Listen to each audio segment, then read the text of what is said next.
আজকে মুসলিম জাতি তোমার অতীত ঘেটে দেখো, তুমি যখন মালিককে বেঁধে জেনেছিলে, মালিকের কাছে ছিলে, তোমার রবকে তুমি রব বলে মেনে নিয়েছিলে, তোমার রবের দাসত্ব করছিলে, গোলামি করছিলে। গোলামি করার কারণে যেদিনকে নমরুদ নবী ইব্রাহিম আলাইহিস সালামকে আগুনের মধ্যে ফেলে দিয়েছিল, ওই দিন নবী ইব্রাহিমের জন্য আগুনকে আল্লাহ রাব্বুল আলামিন আরশে আযম থেকে বলেছিল, ইয়া নারু কুনি বারদান সালামান আলা ইব্রাহিম, হে আগুন তুমি হুঁশিয়ার হয়ে যাও, ইব্রাহিমের জন্য শীতল হও, নরম হও, ঠান্ডা হও, ওর পশমের একটা ক্ষতি করবে না। সমুদ্রের পানিতে যেদিনকে ফেরাউন মুসা নবীকে তাড়া করছিল, ওই দিনকে ফেরাউনের জন্য আল্লাহ রাব্বুল আলামিন কি ব্যবস্থা করেছিলেন, মুসার জন্য কি ব্যবস্থা করেছিলেন? ওই লোহিত সাগরের পানিকে আল্লাহ রাব্বুল আলামিন মুসার লাঠির আঘাতে রাস্তা করে দিয়ে মুসা নবীকে পার করে দিয়েছিলেন, আর ফেরাউনকে ডুবিয়ে মেরেছিলেন, কি মারেন নাই? সেই আল্লাহ মরে গেছে না বেঁচে আছে গো? আছে? এই বিশ্বাসটা আপনার নাই। এই বিশ্বাসটা না থাকার কারণে আজকে আপনার এই অবস্থা, এই দুর্দশা হয়েছে। আপনি আল্লাহকে ভুলে গেছেন, বিদায় আল্লাহ আপনাকে ভুলে গেছে। আমি বলছিলাম আপনাদের প্রধান আকর্ষণ চলে এসেছে। সম্মানিত সুধী, আপনাদের প্রধান বক্তা উপস্থিত, আমি বেশি কথা বলবো না। আপনাকে বলছিলাম এই প্রতিষ্ঠানের জন্য চিন্তা ভাবনা করার কথা। যেদিনকে আপনি এই প্রতিষ্ঠান ছেড়েছেন, কোরআন ছেড়েছেন, আপনার রবের ইবাদত ছেড়েছেন, আল্লাহকে ছেড়ে দিয়েছেন, ওই দিন আল্লাহ আপনাকে ছেড়ে দিয়েছেন। ওই দিন আল্লাহ আপনাকে ছেড়ে দিয়েছেন। আল্লাহ আপনাকে আর নিজের প্রশিক্ষিত বান্দা বলে আর ভাবে না। সেদিনকে বেওয়ারিশ ওই কুকুরের মতো মনে করে। তাই যে কেউ মারলে, যে কেউ আপনার সম্পদ কেড়ে নিলে আর আল্লাহ রক্ষা করে না। কথা বুঝতে পারেন নাই? আজকে আপনার স্ত্রী, আপনার মেয়ে, আপনার মায়ের চরিত্র দেখেন, চরিত্র দেখলে আপনি বুঝতে পারবেন। সম্মানিত সুধী, তাই আপনাকে বলতে চাই, এই প্রতিষ্ঠানকে মূল্যায়ন করুন, এই প্রতিষ্ঠানকে অবজ্ঞা করবেন না, এই প্রতিষ্ঠানের বাচ্চাদের অবজ্ঞা করবেন না। কেন এই প্রতিষ্ঠানের বাচ্চা আপনার দুয়ারে দুয়ারে চাল তুলতে যাবে? কেন এই প্রতিষ্ঠানের বাচ্চা আপনার দুয়ারে দুয়ারে, আপনার বাড়ির কাছে কাছে গিয়ে ভিক চাওয়া মতো ঝোলা নিয়ে দাঁড়িয়ে থাকবে? কেন বস্তা ঘাড়ে করে একজন আলেম আপনার বাড়ির দুয়ারে যাবে? আপনার দায়িত্ব, আপনার কর্তব্য। প্রত্যেকটা গ্রামে 3-4টে স্কুল থাকলে সমস্যা হয় না। গ্রামে গিয়ে মহল্লায় মহল্লায় মিশন তৈরি হলে, একাডেমি হলে সমস্যা হয় না। সেখানে শত শত টাকা দিয়ে প্রতিদিন আপনার ছেলেকে আপনি নিজ দায়িত্বে মোটরসাইকেলে করে, নিজ দায়িত্বে গাড়িতে করে ওই একাডেমিতে পৌঁছে দিয়ে আসেন, ওই স্কুলে পৌঁছে দিয়ে আসেন, আবার ছুটি হলে নিয়ে চলে আসেন। আপনি কেন মাদ্রাসাটাকে এত অবহেলা করলেন? কেন কোরআনের শিক্ষাকে এত অবহেলা করলেন? আপনি এই অবহেলা করার কারণেই তো এই অবস্থা আপনার হয়েছে। সম্মানিত সুধী, যাই হোক, আমি আপনাদের লম্বা চওড়া কথা বলতে চাচ্ছি না। ইসলামী জ্ঞান থাকলে কি অবস্থা হবে, আপনার আব্বা মায়ের প্রতি কত শ্রদ্ধা থাকবে, কত ভালোবাসা থাকবে, এই একটা কথা বলেই আমি ছেড়ে দিচ্ছি আপনাদের কাছে। বেশি কথা আমি বলতে চাচ্ছি না। তবে তার আগে আর একটা কথা আপনাকে বলি। সম্মানিত সুধী, সৌদি আরবের একটা পরিবারের কথা সোশ্যাল মিডিয়ায় দেখছিলাম, ফেসবুকে পড়ছিলাম। 2 জন ভাইয়ের মধ্যে মাকে নিয়ে বিবাদ শুরু হয়েছে। বিবাদটা কি? বড় ভাই আর ছোট ভাই, 2 ভাইয়ের মধ্যে বিবাদ শুরু হয়েছে। বিবাদটা একদম কোর্ট পর্যন্ত, কাজী সাহেবের কাছ পর্যন্ত চলে গেছে। কি নিয়ে বিবাদ জানেন? আপনি মনে করছেন মা হয়তো ওকে বেশি সম্পদ দিয়েছে, ওকে হয়তো কম দিয়েছে, হয়তো ওকে একটা বাড়ি বেশি দিয়েছে, ওকে একটা গাড়ি বেশি দিয়েছে। না, এটা নয়। সম্মানিত সুধী, ওই ঘটনা যখন পড়ছিলাম, 2 চোখ দিয়ে ঝরঝর করে পানি আসছিল। আর ভাবছিলাম, এই সন্তানটা যদি আমি হতে পারতাম, এই রকম সন্তান যদি আমি হতে পারতাম, তাহলে আমি যেন নিজেকে গর্ববোধ মনে করতাম, গর্বিত মনে করতাম। কি তাদের চরিত্র! বড় ভাই আর ছোট ভাইয়ের মধ্যে যে বিবাদ, সেই বিবাদটা হচ্ছে মাকে নিয়ে। মাকে নিয়ে এমন কিছু না, মায়ের সেবাকে কেন্দ্র করে ছোট ভাই বড় ভাইয়ের উপরে কেস করেছে। আমার বড় ভাই আমার প্রতি জুলুম করে, আমার বড় ভাই আমার প্রতি অত্যাচার করেছে, বিচার করে দিতে হবে। বলে বিচারটা কেমনভাবে করব? কি জুলুম করলো, কি অত্যাচার করলো? সম্মানিত সুধী, কথা বলতে গিয়ে চোখে পানি আসে। সম্মানিত সুধী, বলতে পারি না।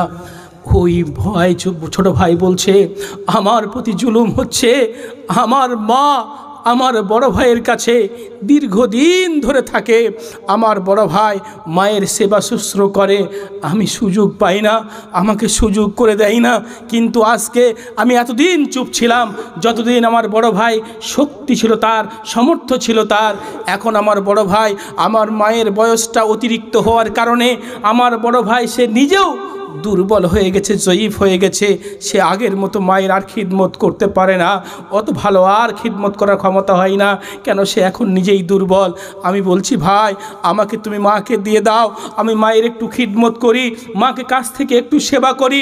কিন্তু আমার বড় ভাই বলছে আমি যতদিন বেঁচে আছি আমার মাকে অন্যের কাছে দিতে পারবো না, আমি মাকে ছেড়ে থাকতে পারবো না, মায়ের সেবা না করলে আমি এক বিন্দু থাকতে পারবো না।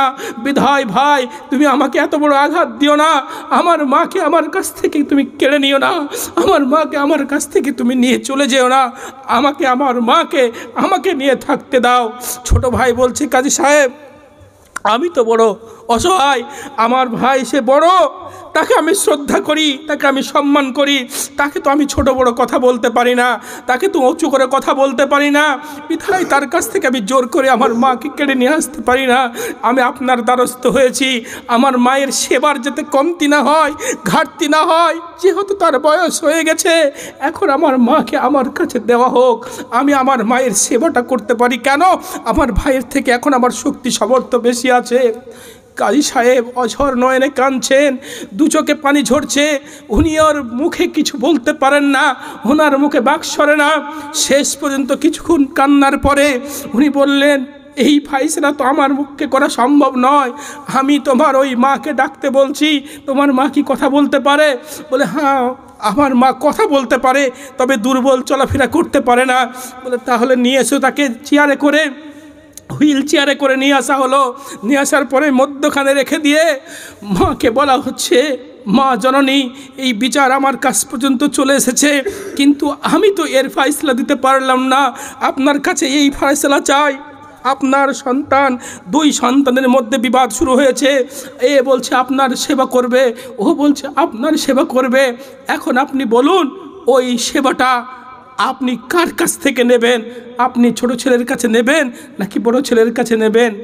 মা দুজন সন্তানের দিকে একবার এদিকে তাকায়, একবার ওদিকে তাকায়, অঝর নয়নে কান্দে আর বলে শেষ জীবনে এসে এই ফয়সালা আমাকে করতে হবে যে আমি কোন সন্তানের কাছে থাকব, কোন সন্তান আমাকে সেবা দেবে। আমার দুটো সন্তান একটা কলিজা, আমার দুটো সন্তান একটা কলিজা, তারা চায়, তারা দুজনেই আমার সেবা করতে চায়। আজ পর্যন্ত কোনো দিন শব্দ আমাকে বলতে দেয়নি, আমার সেবার কোনো ত্রুটি করেনি, আমার পা থেকে মাথা পর্যন্ত যেদিন যেমন সেবার দরকার হয়েছে সেদিন সেই সেবা করেছে। অতএব আমি কোন সন্তানের কাছে যাব, কি করে বলবো? আমি যদি এখন বলি এই সন্তানের কাছে যাব ও দুঃখ পাবে, ওই সন্তানের কাছে যাব ও দুঃখ পাবে। মহাশয় আমার কিছু বলার নেই, আপনি ফয়সালা করে দেন। শেষ মেশ বাধ্য হয়ে বড় ভাইকে বুঝিয়ে বলা হলো যে আপনি অনেক দিন সেবা করেছেন এবং এখন আপনি দুর্বল হয়ে পড়েছেন, আপনি ছোট ভাইয়ের কাছে আপনি আপনার মাকে একটু দেন, আপনি ওখান থেকেই সেবা যত্ন করেন। সেদিন বড় ভাই বলেছিল এই সিদ্ধান্ত শোনার পূর্বে যদি আমার মরণ হতো তাহলে হয়তো নিজেকে সৌভাগ্যবান মনে করতাম, আমার মা আজকে আমার কাছ থেকে অন্য ভাইয়ের কাছে চলে যাবে। তবে ছোট ভাইয়ের কাছে অনুরোধ করে বলছি, ছোট ভাই আমাকে যেন আমার মায়ের সেবা করা থেকে বঞ্চিত হতে দেবে না, আমি যখন চাইবো যখন খুশি আমার মায়ের সেবাটা করতে আমাকে দেবে, তুমি যেন আমাকে বাধা দেবে না। বলুন তো এই ভাই দুটো কি কারণে এইরকম করেছিল? এই ভাই দুটোর ইংলিশ মিডিয়ামের শিক্ষা ছিল না, তার শিক্ষার দরকার ছিল না। তার কাছে কি শিক্ষা ছিল জানেন? লৌহে মাহফুজ থেকে যে আল্লাহ রব্বুল আলামিন কোরআনুল কারীমকে পাঠিয়েছিলেন, ওই কোরআনের জ্ঞান থাকার কারণে, ওই কোরআনের মর্যাদা বোঝার কারণে, ওই আল্লাহকে চেনার কারণে, যেহেতু আল্লাহ বলেছেন ওয়াকাদা রাব্বুকা আল্লা তা'বুদু ইল্লা ইয়াহু ওয়া বিল ওয়ালিদাইনি ইহসানা। বান্দা শুনে রেখো, আমার ইবাদতের পরে, আমার দাসত্বের পরে, আমার গোলামির পরে তোমার মা তোমার আব্বার তুমি দাসত্ব করবে। দাসত্ব মানে তার সেবা করবে, তার শুশ্রূষা করবে, তাকে আঘাত দেবে না, কষ্ট দেবে না। হে আমার মা, হে আমার বোন, কোরআনের জ্ঞান থাকলে আপনার সন্তান আপনাকে কষ্ট দিতে পারে না। আমার একটা কথা মনে পড়লো, সেদিনকে আমি একটা প্রোগ্রাম করে আসছিলাম, দেখলাম ট্রেনের মধ্যে মোটামুটি সম্ভবত সারগাছি স্টেশনে একটা যুবক ছেলে, প্রায় 15-16 বছর বা 17 বছর হবে এমন ছেলে, একজন বোরখা পরিহিতা মা সেই বাচ্চাটাকে নিয়ে উঠলো। ওঠার পরে এমন করে ভাবভঙ্গি দেখে বুঝলাম কি এমন হচ্ছে, কি এমন করছে। প্রাথমিকভাবে আমি একটু ভাবনা চিন্তা করলাম, একটু খারাপ কিছু মনে হলো, খারাপ কিছু ভাবছিলাম, বোরখা পরিহিতা মেয়ে এমন করছে কেন, কি এমন চিন্তা করছে, আর এদিক ওদিক করছে, ছটপট করছে, ঠিক করে বসছে না, বসার জায়গা আছে তারপরেও বসে না। শেষ পর্যন্ত দেখলাম মেয়েটা নিজের বোরখাটাকে খুলে ফেললো ট্রেনের মধ্যে, ভরা যাত্রী, এতগুলো গাড়ির লোকের সামনে তার বোরখা যখন খুললো, আমাকে খারাপ লাগছিল, এই মেয়েটা এমন করছে কেন। কিন্তু পরবর্তী যেটা দেখলাম, সেদিনকে আমি 5-7 মিনিট ধরে মাথাটা নিচু করে দিয়ে আমি গাড়ি চলছিলাম, যতক্ষণ বহরমপুর স্টেশন না আসলো আমি শুধু কান্দে কান্দে এসেছিলাম। সম্মানিত সুধী, বাস্তব ঘটনা আপনাকে বলছি। সেদিন কি দেখলাম, ওই মা তার ওই বোরখাটা খুলে, যেহেতু মেমো প্যাসেঞ্জার ছিল, ওই গাড়িতে বাথরুম থাকে না, ওই ছেলেটা এত অসুস্থ তাকে নিয়ে বহরমপুর মেডিকেল কলেজে যাচ্ছে। আর্থিক দিকে সংকট থাকার কারণে সে ট্রেনটাকে ব্যবহার করেছে। ট্রেনে যখন ওঠার পরেই তার সন্তানের প্রস্রাবের প্রয়োজন হয়েছে, যেহেতু সে অসুস্থ, কিন্তু প্রস্রাব করাবে কোথায় বড় ছেলে, ওই ট্রেনের এক সাইডে বোরখাটাকে খুলে রেখে দিয়ে দেওয়ালের গায়ে বাচ্চাকে বলছে, বাবা তুমি এই বোরখার উপরে প্রস্রাব করো কেন, যেহেতু যাত্রী বোঝাই রয়েছে, তার লজ্জাস্থানের হেফাজত করতে হবে বড় ছেলে। সম্মানিত সুধী, আর প্রস্রাবে ছেলে যেন মানুষের গায়ে না যায়, অন্য কিছু না থাকার কারণে অসহায় হয়ে মা তার বোরখাটা খুলে ওই সন্তানকে প্রস্রাব করার জন্য ভরা যাত্রীর মধ্যে খুলে দেয়। হে যুবক, তুমি এই মাকে কষ্ট দাও কি করে? হে যুবতী, তুমি এই মা